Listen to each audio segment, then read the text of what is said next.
It's lovely to meet you. My gosh. So where are you based?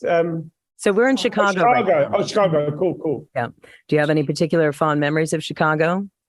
I was just telling someone that I got stood up by someone in Chicago at Christmas once. I was on tour. I Mhm. had a fling with someone. I won't say any names. And after the tour, I flew to Chicago to meet this person, and they stood me up. But I went Christmas shopping. Oh, So it's that's really memorable. It was snowing. It was really cold, but it was beautiful because you want it to be snowy at Christmas. So there were lots of things about it that were beautiful, but I got stood up. I went Christmas shopping. I want the name because we'll get after that person for you. How dare they? How very dare they? Yeah, no, it was funny, but I just remember being in the city and it was just thinking, oh my God, it's such a great place that, I didn't want to waste the time being sad. So I went and bought loads of gifts, mostly for myself, I think. Well, good. That's one of the things I really love about you. You really have a wonderful attitude and presence. Just a kind aura about yourself. So I thank you for that.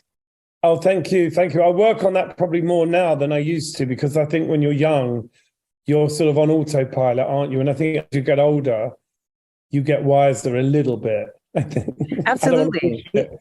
You know, well, because you have to maintain the childlike wonder, but I think you're able to do that even more the older you get. Like the Dylan song, I was so much older than I'm younger than that now, because now you actually get to be present and you're in yourself, you're in the moment, as not to say. Yeah, and I think even with the music and stuff and like playing the shows, it just comes. It's a lot more fun now. I don't know. There's just a different vibration that was always there, but I think it's just more now about sort of connecting with the audience and having that relationship with people that you've known for a long time. These people have followed you for years, some of them. And it's just really nice to kind of go back and, I would say everything's better when you arrive smiling. Right. Yeah. Enter the room laughing or something like that. Yeah. And I mean, in the day, I mean, in the 80s, I think we were lucky enough to be able to, I used to put clothes on sort of like armor because I was really sensitive and, reading poetry and listening to my Bowie and whatnot, and then so I could put on my armor also or like a costume. But when you were able to just be yourself in those days, I don't know if you realized how you opened the door for so many people and helped so many people. Even now in the LGBTQ plus community, you opened the door for a whole lot of people decades ago. And now more than ever, that's important for young kids to be able to see that they can actually still be, even though there's culture wars here in the States. Yeah, I think that, you know what, I would say to my audience, as a kind of joke, I say, everybody's okay, right? No one's had a funny turn following me. Has anything happened to anyone? You're still married. The kids are good. And it's funny because the audience laughs because they understand what I'm saying, that, we have less influence than you think, I was raised in a world that was very heteronormal, but I was still always going to be who I was. My brothers and I ate the same food, drank the same water, but I was born gay and I was always going to be gay. So, it's, a lot of my audience is not gay. I don't go on stage and think, how many homosexuals are here? Exactly. I would just think, I think Culture Club's audience has always been this real eclectic mix of everyone, lots of girls, lots of women. The girls love me and I love them back. Right, right. And your family was very supportive of you. You were allowed to be who you felt that you were growing up. Yeah. Well, I think to start with, it was like, what are you doing? You must be stopped. And then when it reached the point where I think my mother particularly started to realize that it came from a really creative place, that it was about self-expression, and once you realize that, because my mother had been held back in a way by society and by my father, allowing me to kind of sparkle was so important to my mother, Yeah. And, I lost my mother recently, so I'm still kind of going through that right now. But I have to say, as a son, I have no regrets. My mother was a beautiful, beautiful woman. That's wonderful. And I love talking about her and I celebrate her. And I probably tell her every day I love her now more than I did when she was around, which is a shame. But I think my mum really facilitated me being freer. And I think it was because she wasn't able to do it. And she was very creative. She was a seamstress. She wrote a book. My mother wrote a top 10 selling book. You know, it's Oh, wow. amazing what she did. So What is the book called? it's called Cry Salty Tears. And it was out in the UK. It was really about my mother's marriage, about my mother and father. And it's harrowing. You know, it's a harrowing book. Okay. I actually went back to it recently to look at it again, because I was like, wow, you think you know everything when you're related to somebody. It's true. Like my mom told us more. She told me specifically because, again, she saw something in me that was different than the other siblings. And her thing with me was always, you shine, baby girl. But some of the stories that she told about her growing up, and she had a very difficult time as well. And then she ended up she blossomed. My mom's passed as well. Yesterday was Mother's Day here in the States. So she's fresh in my mind. So for both of our mamas, hey, look who we are talking on the radio now. I have a great song actually on Spotify called Mothers Are the Superheroes of the Universe. Oh, wonderful. If you're going to check it out, it's a good song. I put it out about a year ago, but it really, because I love mums are amazing. None of us would be here without our mothers. This is so true. I'm sorry that yours isn't here, but she's still here. She's inside you, no doubt. Omnipresent in every way, absolutely. Every time I want to make a decision, I always think, what would she say? What would she do? Right. Yep. And that's helpful, Did she ever make anything for you to wear if she was a seamstress? My mum was my collaborator. I'll tell you a funny story. My mother copied a pair of Vivienne Westwood trousers. Oh, wow. Because when I was 19, I couldn't afford to pay the full price. But then I became famous and I was wearing these trousers at a fashion show, and Vivienne Westwood came up to me and said, I didn't make those. I said, no, my mum made them. And she checked out the entire trousers. Look, she said, tell your mother she did an amazing job. Oh, that's amazing. So my mum was always like, I'd take stuff home. I'd take home like furniture to cover chairs and say, can you make this to a shirt for me? And my mum would say, you can't wear that. And I said, yeah, just sew it, just make it. Then no one else will have it. So it was always that kind of, I love making things, I love creating things, and I suppose the makeup, the dressing up, the music, art, all of that stuff is really just more of a sort of mental, thing for me, that I just need to create things. I love making stuff. What sort of things do you make now? What sort of art are you? My art, I guess, I do these kind of portraits, but they're punk rockers. They're kind of outsiders. Mm-hmm. I do sometimes do famous people. I've done Bowie. I've done Prince. Oh, and wow. they're kind of cartoons. They're like, I try to get the essence of the person rather than sort of drawing something that is, a copy of a photo. I kind of I give them bigger noses, bigger ears. Sometimes I give them different ears. Right.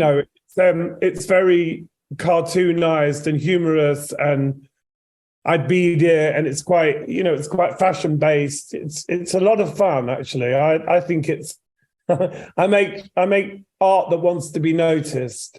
Well, then it shall be noticed. I look forward to seeing some of your artwork. Do you sell your art? Yeah. I have a big show in June in Copenhagen, and I do sometimes post things on my Instagram, but mostly I've done like 3 exhibitions now, one in France, one in Belgium, and one in Denmark, and I'm doing another one in Denmark. For some reason, they love me in Europe, so that's good.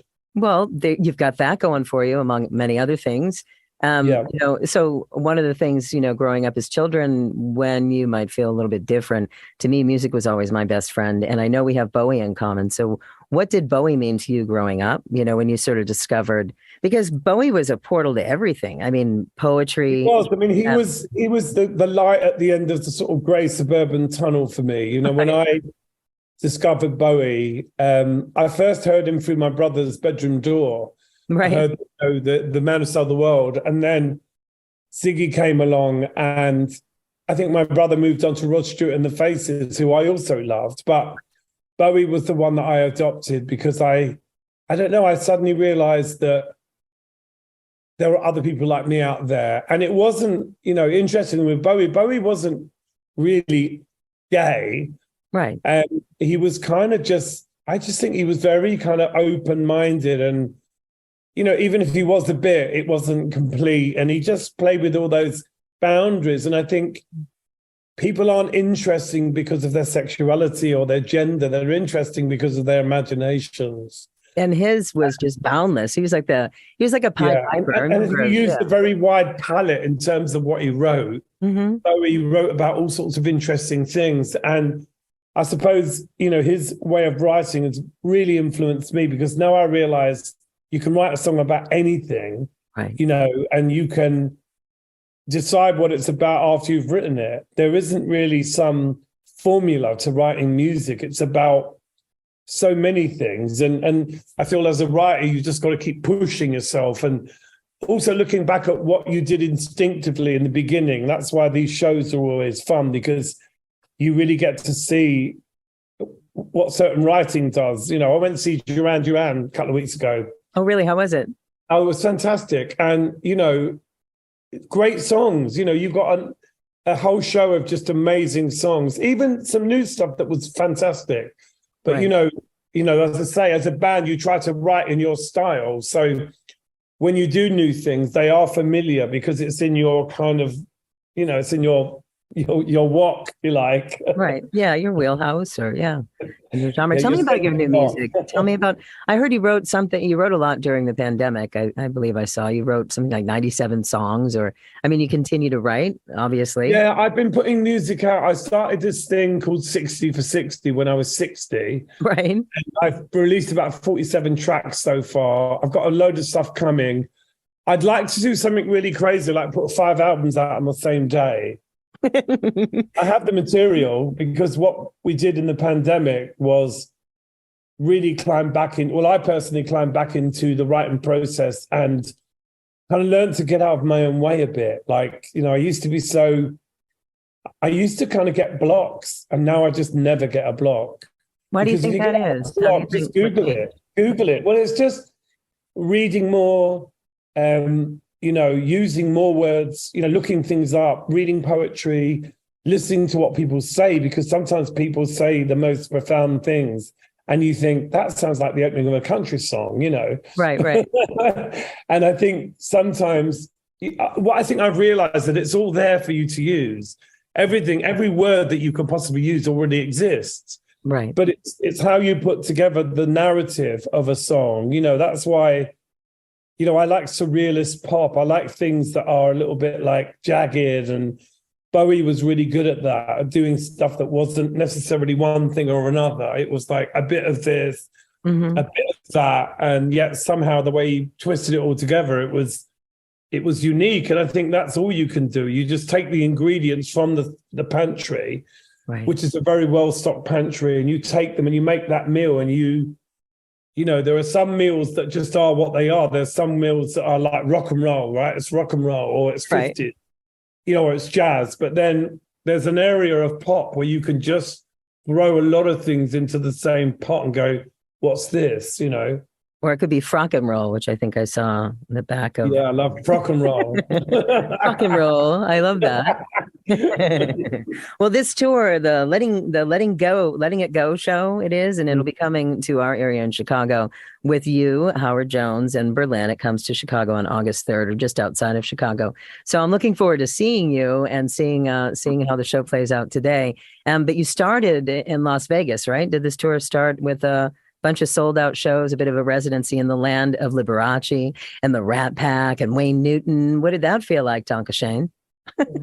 Well, Vegas is very cool now. Vegas, when I was like a kid, obviously I always loved Liberace. And in fact, I have a song also out called How to Be a Chandelier, which is a tribute to the great Liberace. And interestingly, I talked about Liberace a lot when I first got famous, but my idea of Vegas was very 70s. It was, but now Vegas is like where all the DJs go, and it's hip as hell, and everybody wants to be in Vegas. So doing shows in Vegas, it's because there's so much entertainment, you have to really up your energy and your frequency. You have to really turn the dial up. So for a performer, it's a really great place to play because you get better at what you do in those places. I think it's, then you take it elsewhere and you bring try and take that same magic everywhere, because I think Vegas is tough. It's a tough room. I guess so. I mean, I suppose the last time I was there, I was actually born in Las Vegas. This is my father was in the Air Force, so we didn't go to a lot of shows or anything. But last time I was there, I guess in my mind it's frozen in time, the same thing, like Liberace and like I mentioned, Whitney Newton and all of that. But yeah, it's definitely just one big giant playland for entertainment, really, and shopping. Did you get any shopping in? New hats in Vegas, maybe? No, not really. I never travel. I don't really look for clothes on the road, because I make stuff. Although now and then I might go into a shop and find something really cool, but because I try to dress in a very individual way, Mm-hmm. it is it's hard to shop. But Yeah, when you pull do something find off the things, rack. and Right. hats have to wear you. You can see a hat in a shop window and think, oh, and then you put it on and it's like, no. It's been such a pleasure talking to you, and I hope I get a chance to see you. Well, I'll see you up on the stage in any case on August Yeah, 3rd. no, come say hi. Come say hi. Oh, Beautiful. Yeah, I come would and say love hi. to. I would love All to. right. Nice to speak to you too. What a nice conversation. God bless.